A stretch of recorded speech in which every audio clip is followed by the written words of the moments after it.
Hello বন্ধুরা, তোমরা সকলে কেমন আছো? আশা করি সকলেই খুব ভালো আছো। নিপাস ডেলি লাইফে তোমাদের অনেক অনেক স্বাগত। আজ বৃহস্পতিবার আর এখন সকাল 9:30 বাজে। আমি এই সময় থেকে আমার ব্লগটি শুরু করছি। আজকে জানো তো, উঠোনটা ঝাড় দিতে একটু দেরি হয়ে গেল। আসলে আজকে আমার একটু ভিডিও এডিট বাকি ছিল, সেটা কমপ্লিট করলাম। তারপর টিফিন করার টাইম হয়ে গেছিলো। আগে টিফিনের দিকটা সারলাম। বর টিফিন খেয়ে অফিসে চলে গেল। তারপর আমি বাইরের দিকের কাজগুলো করতে এলাম। গতকালই চুমকিদি বলে গেছিল আজকে কাজ করতে আসবে না, সেই কারণে মায়ের কাছাকাছির সাথে আমাদের কাছাকাছিগুলোও করে নিলাম। জানা থাকলে এই একটা সুবিধা যে কাজগুলো আর ফেলে রাখতে হয় না। আমার বাইরের কাজ সব কমপ্লিট হয়ে গেছে। এবারে আগে জামা কাপড় ছেড়েই মাকে খাওয়াবো। সেই কখন খাবার রেডি রয়েছে মার, জানো ঘুম থেকেই উঠতে পারছে না আজকে। এত ঘুমাচ্ছে যে চোখ মেলতেই পারছে না। এতক্ষণে ঘুম থেকে উঠলো। যাই আগে খাইয়ে আসি। এবার আমি টিফিন খাচ্ছি আর শুভ্রার সাথে কথা বলছি বলতে আসলে আমাদের না হোলিতে একটা নাচের প্রোগ্রাম এসছে। আর আমি যেহেতু মল্লার গানের গ্রুপের সাথে সাথে আমাদের গুরুমা রঞ্জনাদির শিবাঙ্গী ডান্স গ্রুপের সঙ্গেও যুক্ত আছি, সেই জন্যে ওরা আমাকেও ডান্স করতে বলছে। আর তাছাড়া আমি ডান্স করতে খুব ভালোবাসি। আর তার উপরে হোলি উৎসবের ডান্স মানে ফোক গানের সঙ্গে ডান্স, সেটা তো আমার ভীষণ প্রিয়। কিন্তু প্রবলেমটা কোথায় বলো তো, আমার মেয়ের রোববারই শিফটিং। ওরা রোববারই এখান থেকে চলে যাচ্ছে। আর সাথে না আমিও যাচ্ছি, সোমবার ওদের গৃহপ্রবেশ। আর আমার সব কিছু কমপ্লিট করে আস্তে আস্তে মোটামুটি মঙ্গলবার রাত্রির হয়ে যাবে। তার মানে 11 তারিখ রাত্রির। 11 তারিখটাও পেরিয়ে গেল। আর প্রোগ্রাম হলো 13 তারিখ। মাঝখানে শুধু 12 তারিখে একটা দিন।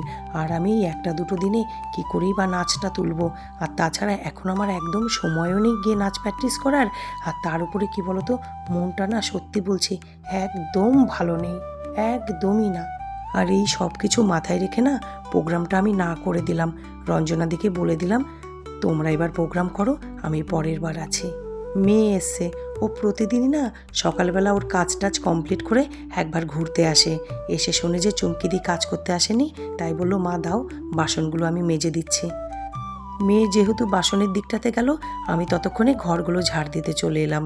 ঘরগুলো ঝাড় দিয়েই না আগে ভাত ডাল বসিয়ে নেব, রান্নাটা বসিয়ে দিয়ে তারপর ঘরগুলো মুছে নেব।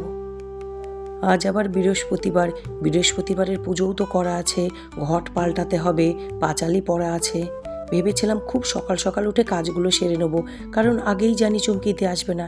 কিন্তু হলো না, জানো তো সকালবেলা একটু ভিডিও এডিট বাকি ছিল, সেটা কমপ্লিট করতে হলো। আমি রাতেই ভিডিও এডিট করি, রেডি করে রাখি। কি হয়েছে বলো তো, কাল না খুব ঘুম পেয়ে গেছিলো আর মাথাও ব্যথা করছিল। আসলে কি বলো তো, দিনের বেলা তো একটুও সময় পাই না ভিডিও এডিট করার। আমি রাতে খাওয়া দাওয়া মিটিয়ে তারপর এডিটে বসি। এবার আমি তো অত স্পিডে এডিট করতে পারি না, আর অত টেকনোলজি জানিও না। সেই কারণে না আমার ভিডিও এডিট করতে একটু টাইম লাগে। আর রোজ রোজ ওরকম রাত জাগা হয়ে যাচ্ছে তো, এই জন্যেই মাথা ব্যথা করছিল। সেই কারণে তাড়াতাড়ি শুয়ে পড়েছিলাম। এইদিকে আমার শুনু মেয়েকে দেখো, আমি ঘর মোছার জন্যে ন্যাতা আনতে গেছি, আর ওইদিকে ঘর মোছার মপ দিয়ে ঘাত ঘাত করে ঘর মুছছে। দেখো ঘর মুছছে দেখো। ও আগেও আমার হাতের সঙ্গে এরকম কাজ করেছে, আর এখন না ওরও মন খারাপ হয়ে ধরেছে। আর এই যে গরম পড়ে গেল, এখন বাড়ির সামনে দিয়ে না ঘন্টা বাজাতে বাজাতে এরকম আইসক্রিম আলা যাবে। আর এদের কাছ থেকে 10 টাকার ওই অরেঞ্জ আইসক্রিম, কাচ্চা ম্যাঙ্গো, এই আইসক্রিমগুলো খেতে না খুব ভাল লাগে। বাজারের বড় বড় দোকানের ভালো ভালো আইসক্রিম যেমন খাই, তেমনি না আমার এই আইসক্রিমওয়ালাদের আইসক্রিমও খুব ভাল লাগে। সেই ছোটোবেলার কথা মনে পড়ে। আর আমারই মতো জানো তো আমার মেয়েটাও হয়েছে, ও এরকম ছোট ছোট জিনিসে খুব ভালো থাকতে জানে। ওর বিরাট কিছু বিশাল কিছুর প্রয়োজনই হয় না ভালো থাকার জন্যে। আমার রান্না বান্না সব কিছু কমপ্লিট হয়ে গেছে। মাকেও খাইয়ে দিয়েছি আর মেয়েও খেয়ে নিয়েছে। এবারে আমি গান লিখতে বসেছি। দাদা নতুন 2টো গান দিল, সেই গানগুলোই লিখে রাখছি। এর পরের কয়েকদিন না আমি খুব ব্যস্ত হয়ে যাব, তখন আর এইসব দিকে নজর দিতে পারবো না। সেই কারণে আগে থেকেই লিখে রাখলাম।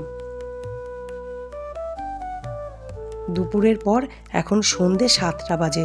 আমি ঠাকুর ঘরে এসেছি সন্ধ্যা দিতে। আর এই দেখো আমার সন্ধ্যা দেওয়া কমপ্লিট হয়ে গেল। এবারে মাকে খাইয়ে দাইয়ে না আমি যাব মেয়ের বাড়িতে।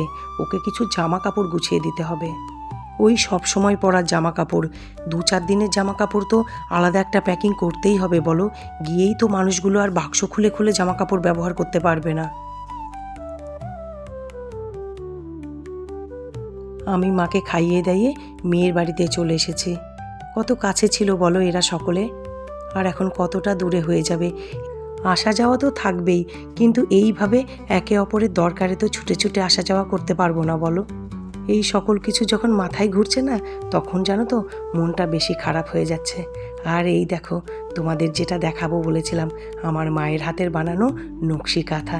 দেখো কি সুন্দর, কতটা নিখুঁত আর কতটা সূক্ষ্ম কাজ দেখো এর। খালি চোখের সেলাই দেখতে পারবে না। আর এই সেলাই এমব্রয়ডারির মতন যেগুলো, এগুলো সব আমার মা নিজের হাতে সুতোতে করেছে।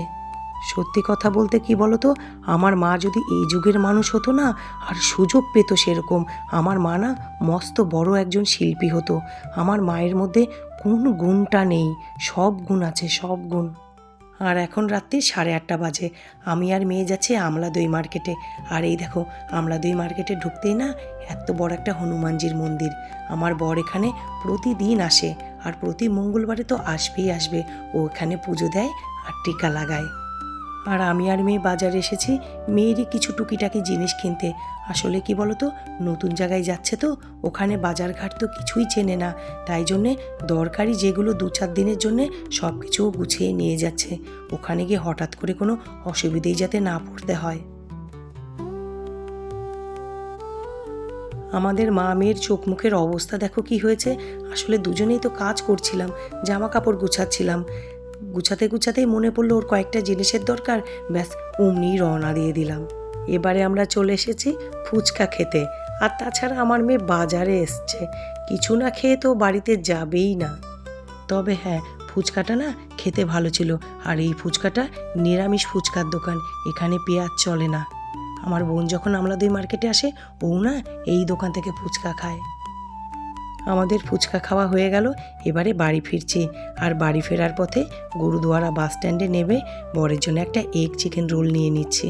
আমরা বাইরে খেলাম ফুচকা, ওর জন্য তো কিছু একটু নিতে হয় বলো। আর একটা কথা, আজকের ভিডিওটা না একটু ছোটই হলো। আজ কি বলো তো, এত কাজের চাপ ছিল না, বেশি ভিডিও করতেই পারিনি। আর তাছাড়া আগামী কয়েকদিন না এরকমই একটু কাজের চাপ থাকবে, একটু ভিডিওটা ছোট হবে, তোমরা একটু ম্যানেজ করে নিও। এবার যাবার পালা, আবার দেখা হবে নতুন একটি ঝকঝকে ব্লগের সাথে।